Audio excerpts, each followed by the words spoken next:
You soft though. Nipsey Hussle was soft. Yeah, Nipsey Hussle was soft in the motherfucker. You saw how they done him, didn't you? Big U's world has turned upside down. A name that once commanded respect is now down and asking for help. These latest developments have everyone talking, and a mysterious chain of events and the shadows of past tragedies are making this fall even more intense. So stick around, because you won't get these details anywhere else. Fall begins. The streets of Los Angeles have seen legends rise, fall, and vanish, but this one hit differently. In 2025, reports began flooding social media that Big U, once one of the most powerful and feared men in South Central, had been brutally attacked in jail. The whispers said the attackers were affiliates tied to Nipsey Hussle's old circle, a haunting twist that made even hardened street veterans pause. The man who once ruled the blocks was now begging for help, beaten, bleeding, and alone. Y'all ask me why I support Gunna, right? This is my take on Gunna. I ain't seen nothing on Gunna. Gunna ain't never ain't got no paperwork on Gunna. Gunna did some fuck shit, I feel, as far as he took his deal first. That was the only shit. But the nigga ain't told on nobody. Y'all fall into this other shit, what these other niggas just call everybody a rat. Niggas ain't got no paperwork. Rat on a nigga, you gotta have paperwork, man. The first reports came from local jail insiders. An anonymous phone call to a street blog claiming that Big U had gotten into a fight and didn't make it out clean. Hours later, a short audio clip started circulating, a man's voice weakly saying, "They caught me slipping. I need help." No confirmation, no video, but in the age of instant virality, that was enough to spark chaos. Within hours, Big U trended across X, YouTube, and Instagram. People couldn't believe it, not Big U. This was the man who once held half of Los Angeles in check, the same Big U who had ties with countless artists, athletes, and politicians. A man who built his reputation on respect, fear, and influence. To imagine him being attacked, especially by anyone connected to Nipsey's legacy, felt unreal. But as more sources began to confirm, the story turned darker. He wasn't just beaten, he was targeted. And that's when the narrative shifted. The internet started connecting dots, old rivalries, street politics, and years of unresolved tension. Some said it was karma, others said it was payback. The streets called it inevitable. Because when you spend a lifetime building empires from loyalty and violence, the ghosts never really leave you. Big U's current situation was already rough before the attack. Locked up on charges that weren't fully public, his influence had started to fade. He was no longer the untouchable figure he once was. The younger generation didn't fear him the same way. They saw him as a relic of a different era, a man who once ran the city but couldn't keep up with how it changed. But the attack changed everything. Suddenly, sympathy started to creep into the conversation. People who once cursed his name began posting prayers saying, "No matter what he did, no one deserves this."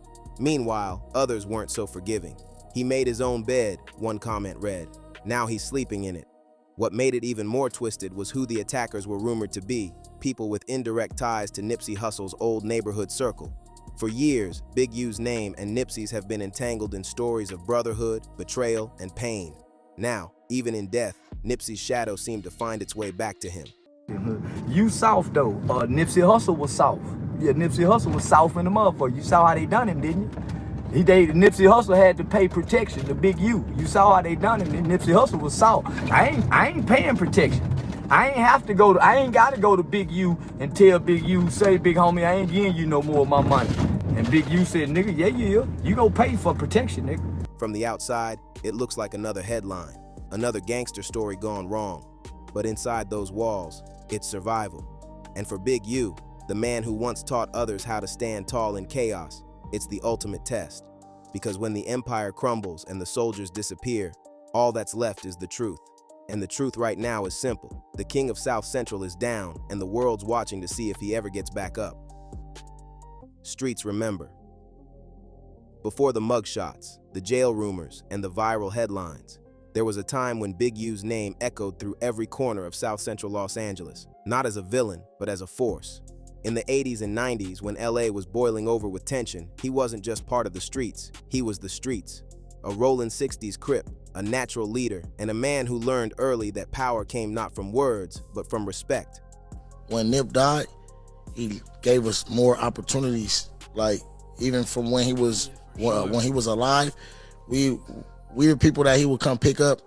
Like, it's something tight he taught me. And this is why I don't smoke, I don't do drugs no more. But I remember one time Nip pull up. He's like, "Little bro, what up? What you doing?" Like, "Shit, I'm chilling." The old heads remember him as the kind of figure who could walk into a block full of tension and have everyone quiet down. When Big U talked, People listened, not because they wanted to, but because they had to. He had that aura, that mix of fear and loyalty that only a few men ever carry. And that's what made his later fall from grace so tragic. He wasn't just another name from the hood.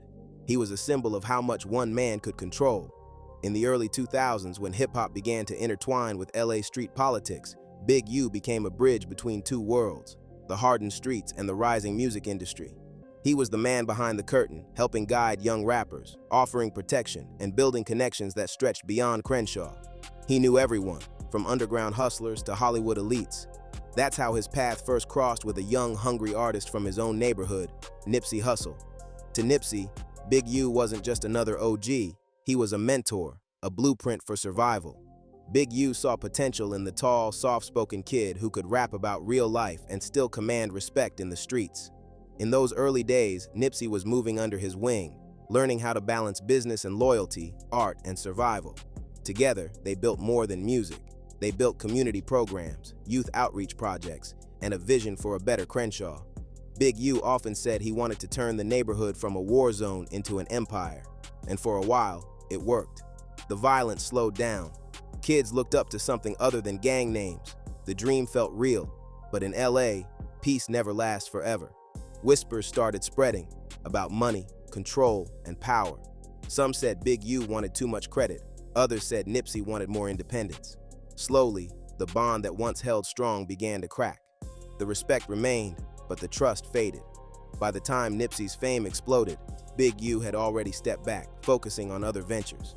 But in the eyes of many, he was still tied to that legacy, the mentor who helped shape a legend, yet somehow became a shadow in the story.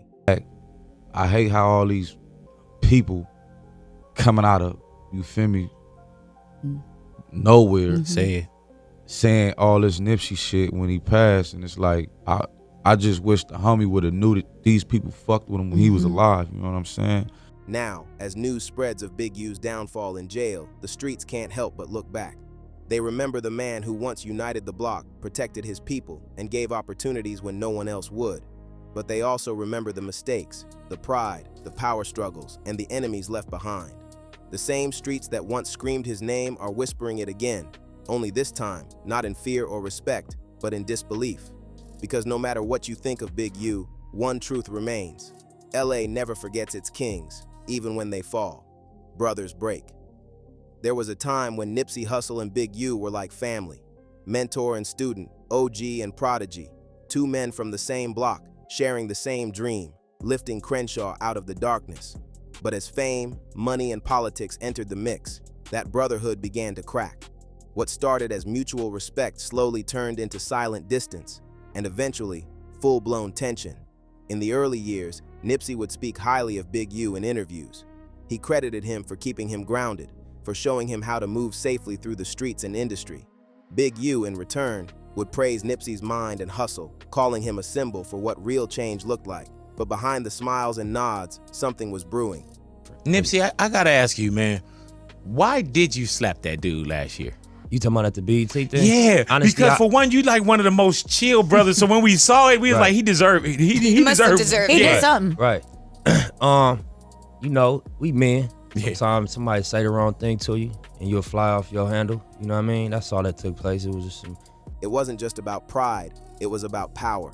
As Nipsey rose from local hero to global icon, his empire began to grow beyond South Central. He signed new deals, built his marathon brand, and started running business meetings that didn't include the people who'd once guided him. For an old school figure like Big U, that kind of move can feel like betrayal, not out of greed, but out of principle. In the streets, loyalty is currency, and when someone stops checking in, it sends a message louder than words. By 2018, fans and bloggers started noticing the tension. Nipsey stopped mentioning Big U, and Big U's name started appearing in conspiracy threads and interviews full of awkward pauses. The internet did what it does best, twisted half-truths into full-blown drama. Some claimed Big U was jealous. Others said Nipsey simply outgrew him. Neither side confirmed, but both stayed silent, and in LA, silence often means something's broken. Then came 2019, the day Nipsey Hussle was murdered. A shockwave that froze Los Angeles. Fans mourned, the world cried, and the city lit candles from Crenshaw to Hollywood. But in the middle of that heartbreak, people started pointing fingers.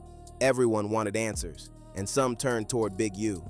Unfairly, rumors spread like wildfire, suggesting he had something to do with the setup, that maybe old tensions ran deeper than anyone knew.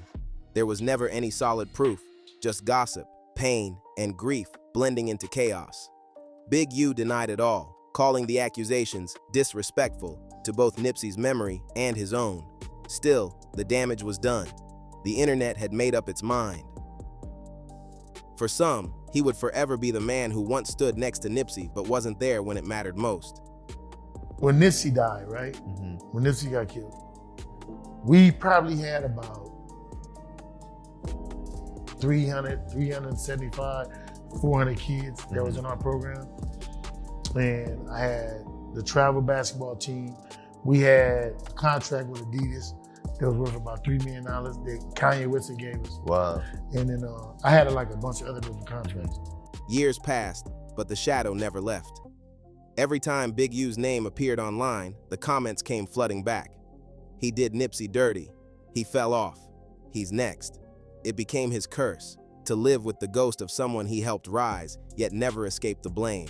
Now, with news of him being attacked in jail, allegedly by people tied to Nipsey's old circle, the irony feels cruel. The same name that haunted him outside those walls might be the one echoing inside them too. What was once brotherhood became distance, then silence, and now, maybe, revenge. Because in Los Angeles, loyalty and legacy walk a fine line, and when that line breaks, the streets never forget who crossed it first. Son's pain. If there was ever a moment that broke Big U beyond repair, it wasn't the beef, the headlines, or even the jail cell. It was losing his son. The same man who once carried South Central on his shoulders fell silent the day tragedy hit home. No cameras, no interviews, just pain. The kind that even the hardest street soldier can't fight his way out of. Big U's son, a young man full of potential, was caught in the same streets his father had spent years trying to reform. He wasn't a gangster, he wasn't in the spotlight, just a kid trying to live his life in a world where being someone's son carries both pride and danger. One night, a confrontation turned violent. Gunfire echoed, and by morning, the news broke. Big U's boy was gone. For a man who spent decades surviving the wars of Los Angeles, this was a wound he couldn't muscle through. Big U had lost friends, brothers, and soldiers, but never his own flesh and blood. Insiders said he changed that day. The energy that once filled rooms turned cold. He stopped showing up at events, stopped posting, stopped talking. The same man who used to move like a general started fading into the background. People close to him said the loss consumed him. He blamed the streets he once controlled, the violence he once understood, and himself. The man who thought he could outsmart the system that took everything from him. Every father's worst nightmare had come true. And for Big U, it was karma and heartbreak rolled into one. Social media didn't help. Instead of sympathy, the internet dug in deeper. That's what happens when you live by the code, one comment read. The streets always collect, said another. The same people who once praised him were now mocking his pain, calling it payback for past sins. It was cold, cruel, and relentless, but it showed how quickly fame and fear turn into isolation once you fall. Behind closed doors, those who knew him said he spiraled. The man who built programs for youth and preached peace was now drowning in grief and paranoia. He started moving differently, less public, more defensive. Every loss reminded him of the bridges he'd burned, the people he'd crossed, and the ghosts he could never silence. Swear to God, bro. What did Nip represent to you? That was nothing, nigga. That was my big homie, nigga. What you mean, nigga? I'm crib. But why do you think it hit you so hard? Nigga, that was my big homie, nigga. On 6-0, nigga. That was my big homie, bro. Like, nigga, that's Nip, nigga. Dead homies, and he rich, and he's still here. Like, what the fuck? By the time he landed back in jail, Big U wasn't the same person. The swagger, the control, the fear, all gone. What remained was a broken father still trying to make sense of a world that took everything he loved. And when that jail attack happened, some saw it not as a random act, but as the final nail, the streets closing the chapter on a man who once tried to rule them. It's tragic, really. The same streets that raised him took his son, his peace, and his power. Every lesson he once taught about loyalty, brotherhood, and protection was now haunting him in reverse. In a rare moment of honesty before his arrest, Big U once said in an interview, "I tried to change the streets, but the streets don't change for nobody." Those words hit harder now than ever, because when you lose your blood, your pride, and your name, all that's left is pain. And pain doesn't fade easy in Los Angeles. Jail revenge. When word broke that Big U had been jumped inside the county jail, the streets didn't react with surprise. They reacted with curiosity. Everyone wanted to know who did it, why now, and what it meant. But as the smoke cleared, one rumor kept resurfacing louder than all the rest. The attackers were somehow connected to Nipsey Hussle's old circle. It sounded unbelievable at first, too poetic, too cruel. But as whispers from inside spread, the details started lining up. A small group of inmates, said to be affiliated with sets once loyal to Nipsey, reportedly cornered Big U during recreational hours. No warning, no words, just a brutal, calculated assault. Cameras didn't catch everything, but word from multiple insiders confirmed what many feared. This wasn't random. This was personal. He FaceTimed me and stuff like that. He was like, Nipsey just got killed. I'm like, 6-0, I didn't hear that. So I hang up with him. I called Nipsey, and I'm like, Nipsey, what's up? He was like, oh, what's up with it? Nipsey answered. Nipsey answered. He answered the phone, and I was like, I love you, cuz, or whatever like that. Did you tell him the call you just got, or you didn't even mention it? I didn't mention it. In the underground world of Los Angeles politics, jail doesn't stop the game, it just moves it indoors. Old grudges follow men into the system. You might change the uniform, but you don't change the loyalty. And for some of those still mourning Nipsey, Big U's name has never sat right. The pain of losing Nipsey wasn't just emotional, it became generational. People grew up idolizing him, and some believe certain OGs still needed to answer for how everything went down back in 2019. The attack itself left Big U in rough shape. Reports say he suffered serious injuries, broken ribs, a swollen face, and internal bleeding. The same man once feared across LA was now barely recognizable. But the part that shocked everyone most wasn't the violence, it was what came after. For the first time in his life, Big U was begging for help. A leaked audio message started making rounds, a voice said to be his, weak and strained, pleading for protection. "They caught me in here. I ain't safe. I need help." It spread like wildfire, shared across Instagram blogs and YouTube channels, with titles like Big U pleads for his life and Karma finally catches up. The internet devoured it, some with sympathy, others with satisfaction. But those who really understood LA knew what this meant. For a man like Big U to openly ask for help, it wasn't weakness, it was desperation. The same system he once navigated with confidence was now closing in on him. His old alliances had faded, his influence outside had crumbled, and the few people who could have intervened were staying quiet. Behind the scenes, the situation got even darker. Some sources claimed higher-ups inside the jail were deliberately keeping him vulnerable, a quiet revenge for old debts unpaid. Others suggested it was orchestrated from outside, a symbolic act by those still loyal to Nipsey's name. Whether true or not, the narrative stuck, the fallen general finally facing the ghosts he tried to outrun. 3 counts. This seems different than what we heard a couple weeks ago of 16 people arrested and charged as part of a different gang indictment. Here, what they're saying is the Big U enterprise, along with his 5 associates, yes, Termaine Ashley Williams, aka Loose Cannon, is alleged to be part of this enterprise. He's part of the robbery angle. There's a lot of charges. Let me take you through the primary charges. The first, the Fed's favorite, it's a criminal. Social media turned the whole thing into theater. Memes, commentary, reaction videos. The digital world treated it like entertainment. But for the men still in those cells, this was a message. Nobody's untouchable, not even Big U. For decades, he built a name on fear, control, and survival. Now, he's a man counting days, praying for mercy in a place where mercy doesn't exist. If this was revenge, it wasn't just physical, it was poetic. The universe coming full circle, reminding everyone that in the streets of Los Angeles, time might pass, but revenge never expires. Legacy fades.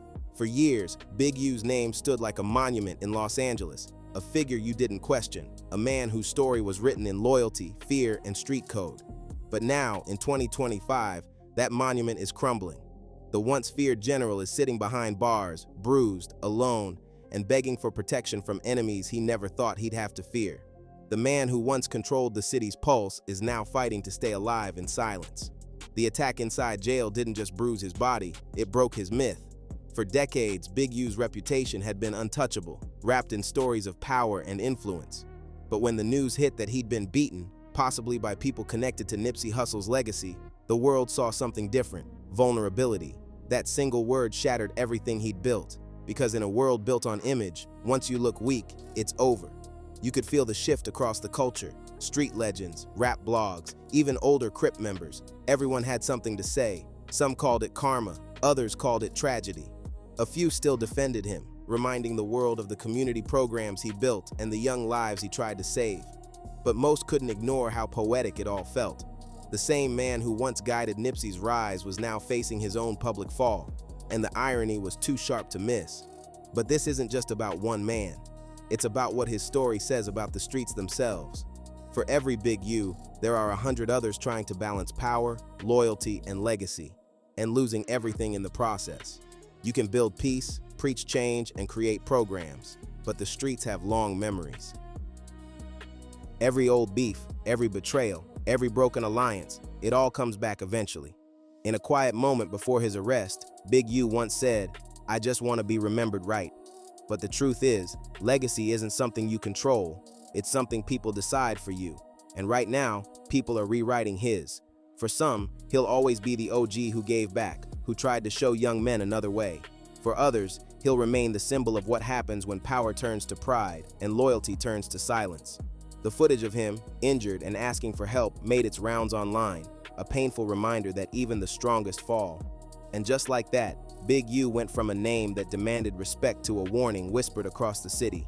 No one's untouchable forever. Maybe this is how his story was always meant to end, not in a blaze of glory, but in reflection and consequence. Maybe the universe just came full circle, closing a chapter that started decades ago in the same streets that raised him. Either way, one truth remains unshaken. Los Angeles doesn't forget, and it doesn't forgive easily. Big U's story will live on, not as the legend who ruled the city, but as the man who learned too late that every crown in the streets comes with a cost. Because in LA, legacy isn't about how loud your name echoes when you're on top. It's about what people whisper when you fall. Every legend meets their reckoning, and for Big U, it came behind bars. The empire's gone, the soldiers disappeared, and the streets have already judged him. Was it revenge or justice finally served? Tell us your thoughts below, and stay tuned, because LA stories never really end.